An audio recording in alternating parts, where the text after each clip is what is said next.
Hello everyone, কেমন আছো তোমরা সবাই?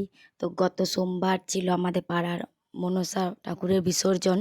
তো তারই প্রস্তুতি চলছে এখানে। মাকে বরণ করে নেওয়ার পরে এখানে 7 পাকে ঘোরানো হচ্ছে। যাই হোক, এটা নিয়ম ছিল যেটা আমি ঠিকভাবে জানি না। তো দেখতেই পাচ্ছ এখানে 7 পাকে ঘোরানো কমপ্লিট। তারপরে মাকে নিয়ে যাওয়া হচ্ছে গাড়িতে তোলার জন্য, যে আর কি গ্রামে আর কি ঘোরানো হবে তার জন্য। তো দেখতেই পাচ্ছ অনেক চেষ্টার পরে ফাইনালি মাকে গাড়িতে তোলা হয়ে গেছে। আর কেন জানি না আজকে মায়ের মুখটা একটু বেশিই সুন্দর লাগছিল। তো মাকে বেলুন দিয়ে সাজানোর পরে ঠিক এইরকমটা লাগছিলো, তোমাদেরকে একটু কাছ থেকে দেখিয়ে দিলাম।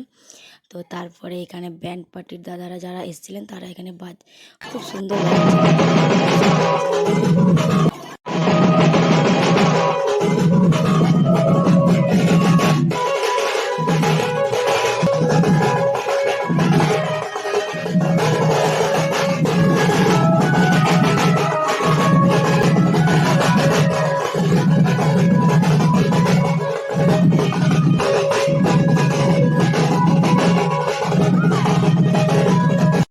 তারপরে রাত্রে এখানে খাওয়া দাওয়ার ব্যবস্থা ছিল, খিচুড়ি, সবজি, চাটনি। তো আজকের দিনটা এভাবেই খুব আনন্দের সাথে কাটালাম। আজ এতটাই, টাটা।